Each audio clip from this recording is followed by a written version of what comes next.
안녕하세요. 신일섭의 해품주 시간 돌아왔습니다. 자, 오늘은 화이자 기업에 대해서 얘기해 보도록 하겠습니다. 고개 숙인 남자들의 희망이죠. 비아그라. 아직도 처방받는 분 많으신가요? 비아그라 요즘에는 지하철역이나 그 화장실 이런 데 가면 또 소변기에 누가 그거를 자꾸 누가 놓는 거지 그거를? 옛날에는 화장실 그 양변기 거기 문 닫고 들어가면 벽에 끼어 있었거든요. 요즘 아예 소변기 거기 손잡이 버튼 밑에다가 그 명함을 넣었더라고요, 자꾸. 비아그라, 시알리스, 정품 아니시 환불 100%에서 그 놓는데 사실 그게 정식적인 루트로도 이제 저기 저렴하거든요. 요즘엔 복제약이 많이 나와갖고 가격이 엄청 싼데 굳이 그렇게 해서 얻으실 필요가 없다고. 이게 맞잖아요. 복제약이 지금 너무 많잖아요. 비아그라, 시알리스는 특허 만료가 돼서 복제약이 엄청 많이 나왔어요. 근데 그거 가격이 되게 싸단 말이에요. 정식적으로 그렇게 받아도 되는데 굳이 그렇게 힘들게 해야 될 이유가. 비아그라 성분명이 실데나필이거든, 실데나필. 근데 이 화이자는 정말 이게 잘 나가는 사람은 운도 따라, 희한하게. 못 나가는 사람은 운도 안 따라. 이 정말 희한하잖아요. 원래 비아그라가 남성의 자존심을 세워주는 약이잖아요. 이게 원래 남성의 자존심을 세워주려고 개발한 게 아니었어요. 실데나필이 임상실험 과정 속에서 이제 심장으로 통하는 혈관을 확장해준다. 그래서 협심증, 막 심장이 막 되게 답답하고 이러신 분들을 타겟으로 하고 있었는데 갑자기 부작용이 발생됐어요. 이게 혈관을 다 확장을 시키다 보니까 성기에 있는 혈관도 확장을 시켜버린 거예요. 이게 부작용이었다, 부작용. 고혈압 및 협심증 치료를 위한 개발을 중단까지 할 뻔했는데 중단이 되었었죠, 단기적으로. 근데 이 연구진이 야, 이게 부작용이 아닐 수도 있다. 그래서 비아그라가 탄생하게 된 거예요, 이게. 화이자가 열심히 고혈압 및 협심증 치료를 위해서 연구 개발에 몰두하다 보니까 생각지도 못한 부작용이 어떤 사람들에게는 부작용이 아니라 신의 축복이더라. 이게 신의 축복이 괜히 신의 축복이 아니라 정말로 20세기 제일 위대한 발명품에 뽑혔어요. 이게 특허권이 출원일로부터 20년 동안 보호됩니다. 그래서 우리가 보통 제네릭, 화학합성 의약품의 복제약은 제네릭이고 바이오 의약품의 복제약은 바이오 시밀러예요. 비아그라는 화학합성 의약품이기 때문에 복제약이 제네릭이겠죠. 제네릭이 나오려면 20년을 기다려야 됩니다. 그리고 만약에 새로운 용도, 제2의 약 용도로 발명해서 특허권을 받게 되면은 그 새로운 용도의 출원일로부터 다시 20년간 특허가 인정이 돼요. 그럼 20년 동안 또 못 만드는 거예요, 후속 저희 제약사들은. 그러니까 비아그라는 당연히 고혈압 및 협심증 말고 성기 혈관을 확장 발기시키는 이 부분에 그 다시 용도 특허를 받으면 이 오리지널 의약품 회사인 화이자는 좋은 것이죠. 화이자가 비아그라의 새로운 의학 용도인 남성의 발기부전 치료제로 제2약 용도 발명으로 전 세계에 새로 특허 출원을 했죠. 왜냐면 이 물질 특허랑 협심증 치료제로 인해서 받은 20년의 기간이 지나버려가지고 뒤에 제약사들이 다 복제약을 만들려고 하니까 조금 더 연장해서 팔고 싶어서. 왜냐면 이 시장이 엄청 크거든요. 고개 숙인 남자들이 많아요. 근데 이 화이자가 비아그라의 새로운 의학 용도로 내놔서 제2 의학 용도 발명으로 특허 출원하려던 것은 대부분의 국가에서 특허 취득이 실패했고요. 특허를 취득했더라도 소송에 따라서 무효가 된 경우가 많이 있어요. 우리나라 같은 경우도 마찬가지입니다. 특허를 취득을 했으나 무효 판정을 받았습니다. 그래서 결국에는 발기부전 치료제로 제2의학 용도 특허를 확보하지 못했어요. 그래서 결국에는 실데나필 화합물 자체로 보호받을 수 있는 그 물질 특허 있죠. 그게 2012년까지만 비아그라를 독점적으로 판매하게 되었는데, 그래서 2012년 이후에 우리나라에서 제네릭이 많이 쏟아지게 됩니다. 미국에서는 용도 특허를 존중해줘서 제네릭 회사한테 용도 특허 종료 이후에 제품을 발매하라고 판결을 했는데, 우리나라 법원에서는 물질 특허에서 이미 용도를 유추할 수 있어서 진보성이 결여됐다고 이걸 표현을 합니다. 이미 실데나필이 고혈압 및 협심증 치료를 위한 그 물질인데, 협심증 치료가 심장으로 통하는 혈관을 확장시키는 거니까 이렇게 되면 심장으로 지나가는 혈관뿐만이 아니라 몸의 전체 혈관을 다 확장시키는 효능이 있을 테니까 그곳에서 성기의 혈관 확장도 우리가 이미 유추할 수 있다. 그렇기 때문에 진보성이 결여되었다 라는 이유로 특허를 인정하지 않았습니다. 그리고 또 한 가지, 발기부전 치료에 대한 구체적인 데이터가 기재되어 있지 않다. 이런 이유로 제네릭사의 청구 사유를 인정했어요. 그러니까 제네릭 회사들은 제네릭 복제약을 만들어야 되니까 2012년에 물질 특허 완료된 이후에 막 만들고 있었어요. 근데 만들고 있음에도 불안했죠. 화이자가 발기부전 치료제로 제의학 용도로 받은 특허의 만료일은 2014년 5월쯤이었거든요. 그러면은 2012년이 지나서 막 만들고 있다가 이게 만약에 대법원이나 이런 데서 불법으로 판결이 나버린다. 그럼 2년 동안 열심히 팔던 거 다 위약금 물어야 되는 상황이었어요. 근데 2014년 5월까지인 이 발기부전 치료제소의 특허를 인정하지 않았어요. 그 제네릭이 본격적으로 판을 치게 됐죠. 그래서 지금 어떻게 됐죠? 지금 사 먹으시는 분들 뭐 사 먹으시죠? 한미약품의 88정 사 드시잖아요. 한미약품의 88정이 등장하자마자 비아그라를 바로 밀어내버렸어요. 그 다음에 종근당의 샌돔이 있어, 샌돔. 샌돔이 시알리스의 제네릭이에요. 샌돔이 2위고 3위가 또 한미약품의 99정이에요. 88정은 우리가 그래 요즘에도 사실 아까 전 뭐 부끄러워서 그 지하철역이나 이런 걸 이용하시는 분들이라면 그러지 말아라. 옛날에 우리 담배 88담배 피서 88담배 주세요 막 이랬잖아요. 그 쉽게 88담배 주세요처럼 88정 주세요. 이 전략을 가져간 거예요. 한미약품이 뭐 88하다의 88도 있지만 88담배 사듯이 쉽게 살 수 있다. 어쨌든 그 전략이 먹혀가지고 88정이 1위, 종문당의 샌돔이 2위, 99정이 2위, 3위, 비아그라는 4위로 밀렸어요. 반토막이었어, 반토막이. 지금 제네릭이 그렇게까지 치고 나올 가능성이 있기 때문에 화이자도 위기를 느껴서 그렇게까지 소송을 했던 거예요. 그래서 발기부전 치료제의 용도 특허가 안 먹혔는데 끝까지 목리를 또 부렸어. 뭘로 부렸는지 아세요? 디자인 특허 이번엔. 왜냐면 비약을 하면 딱 떠오르는 게 푸른색의 마른 목골 약이거든요. 근데 88정이 모양이 똑같아요. 근데 이게 디자인 특허 소송도 어떻게 됐냐면 비아그라를 만든 그 푸른색의 마른 목골, 그건 화이자의 고유 디자인입니다. 인정합니다. 근데 88정이 마른 목골을 똑같이 따라 했다고 해서 그게 비아그라의 특허를 침해했다고, 디자인 특허를 침해했다고 인정할 수 없습니다. 왜냐하면 똑같이 마른 목골이지만 누가 봐도 모양은 똑같은데 이게 한미약품의 88정이고 이게 비아그라니는 약을 한 번이라도 본 사람은 구별할 수 있다. 누구든지. 이건 헷갈릴 수가 없다. 그렇기 때문에 디자인 특허를 침해했다고 볼 수는 없다. 이렇게 됐어요. 그러니까 이제 비아그라가 발기부전 치료제로서의 용도 특허도 인정이 안 됐고 디자인 특허로 태클 거는 것도 안 돼버렸고 그러니까 이제 한미약품의 88정은 그냥 날개 돋친 듯 팔린 거죠. 지금은 그래서 비아그라가 완전 죽었습니다. 그러니까 지금 오리지널 의약품이 20년이 지나면 이런 특허 소송을 하고 어쨌건 하더라도 굉장히 제네릭에 위협에 처할 수밖에 없다는 거. 이걸 알 수가 있을 거예요. 자, 화이자는 그러면 요거 하나로 그냥 끝난 회사냐? 그러면 지금 세계 최고의 회사가 될 수가 없겠죠. 자, 이번에 또 코로나 팬데믹 때 완전히 떠올랐잖아요, 지금. 지금 백신 맞고 싶은 사람들한테 선택하라고 하면 다 뭐 고르죠, 지금? 다 화이자 맞고 싶다고 했죠, 화이자. 지금 화이자, 모더나, 아스트라제네카, 노바백스, 얀센 막 이렇게 있잖아요. 지금 화이자 거를 다 선호한단 말이에요.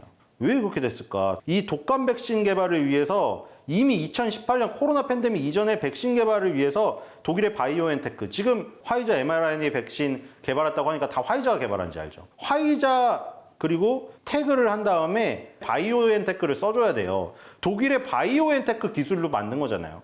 그래서 독감 백신 개발을 위해서 2018년도부터 독일의 바이오엔테크와 mRNA, 그 mRNA 최초로 지금 한 거죠. 메신저 리보 헥산이라고 앞에 M이 메신저잖아요. 근데 이게 어떤 백신이든 최소 5년은 필요해요. 그렇기 때문에 갑자기 코로나19가 우한 시장에서 탄생했었다고 했을 때 백신 개발이 영화처럼 빨리 이루어질 수 있을 것인가. 다들 굉장히 절망감이 있었는데 1년 만에 만들었잖아요. 1년도 아니야, 사실. 9개월 만에 개발했잖아요, 이거를.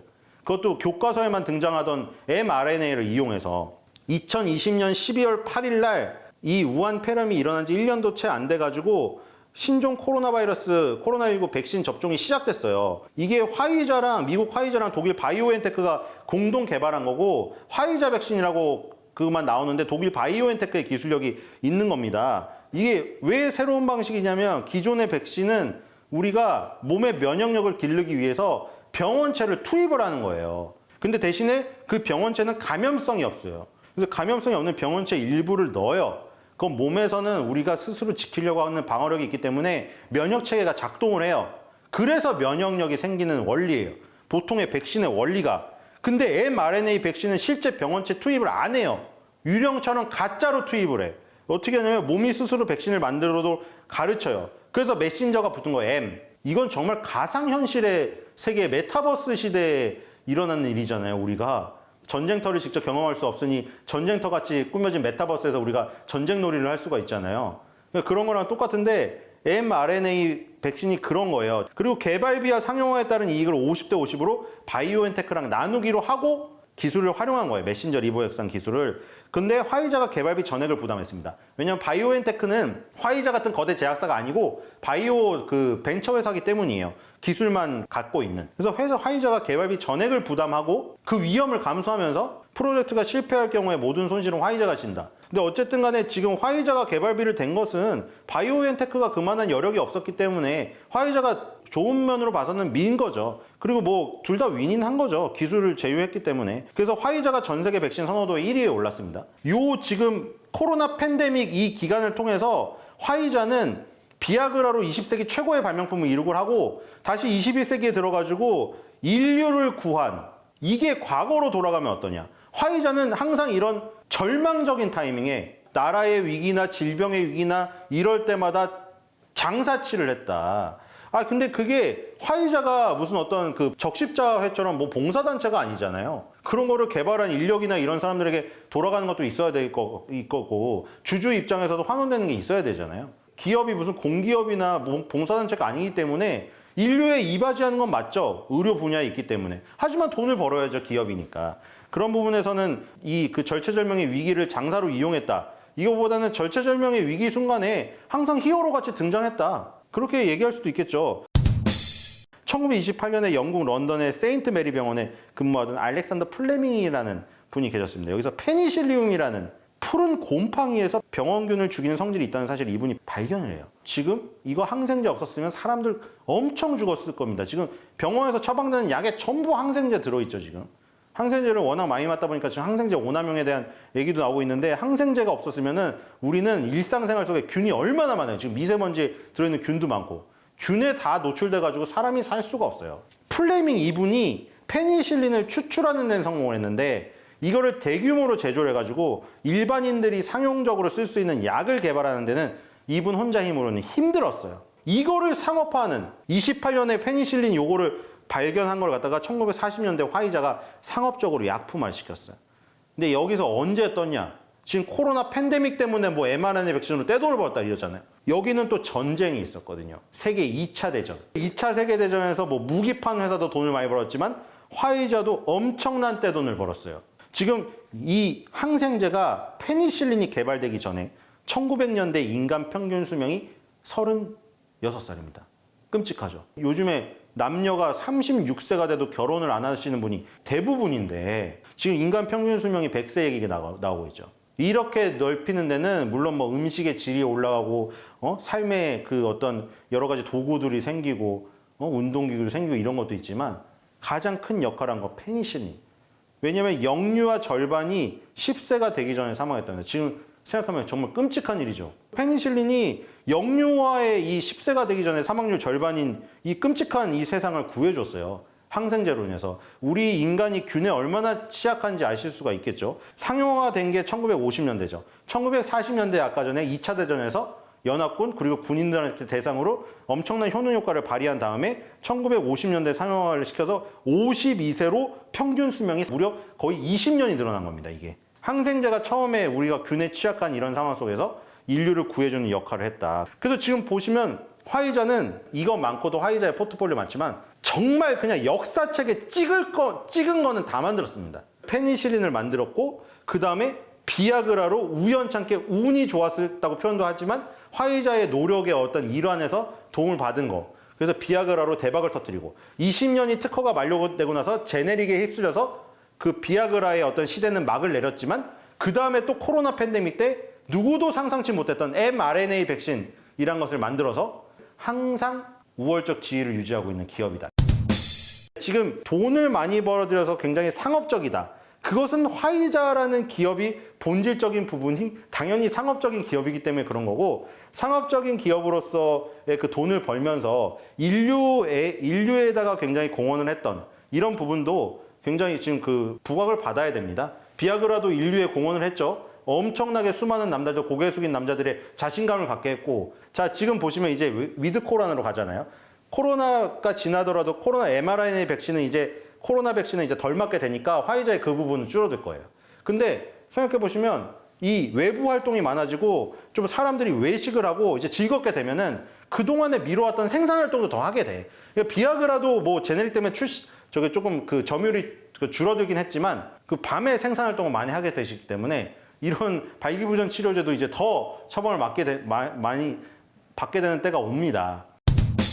화이자에 대해서 알아봤는데 화이자는 비아그라만 갖고 있는 것도 아니고 mRNA 백신을 갖고 있는 것만도 아니고 처음에 페니실린으로 시작을 했었고 이런 그 굵직굵직한 이 치료제들 의약품을 만든 역사가 깊은 회사여서 앞으로 뭐 코로나 팬데믹 이후에 또 어떤 질병이 다가올지 모르잖아요. 우리 인류는 예측을 할 수가 없잖아요.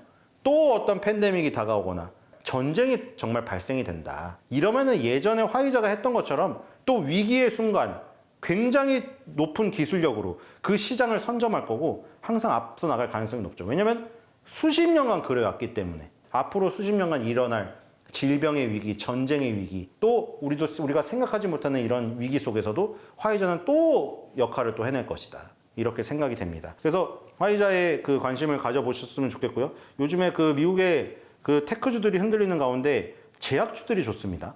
근데 코로나 팬데믹에서 뜬 그런 제약사들 말고 기존의 만성질환을 대상으로 열심히 연구 개발을 했던 회사들, 그리고 이제 비대면 학과가 대면 학회로 열리면서 학회에서 서로 스킨십을 하면서 어떤 자료를 주고받고 연구 결과 성과를 공유할 수 있는 이런 시대가 왔을 때 혜택을 받을 수 있는 제약사들 위주로 굉장히 좋습니다. 그래서 화이자를 필두로 해서 대형 제약사들, 다국적 제약사들에 관심을 가져야 할 때라고 생각이 되고요. 고개 숙인 남성분들 이제 더 이상 지하철에서 그런 싸구려 약들 사지 마시고 비뇨기과 의사분이 얘기하신 대로 제네릭이 많이 출시돼서 정상적인 약품도 너무 싸게 팔고 있습니다. 30~40% 가격으로. 그래서 정상적으로 당당하게 가셔서 당당하게 받고 당당하게 고개 숙인 남자에서 고개 솟은 남자로 거듭나시기를 기원합니다. 다음 주에도 재밌는 기업으로 찾아뵙도록 하겠고요. 신일섭의 해품조 여기서 마치도록 하겠습니다. 감사합니다.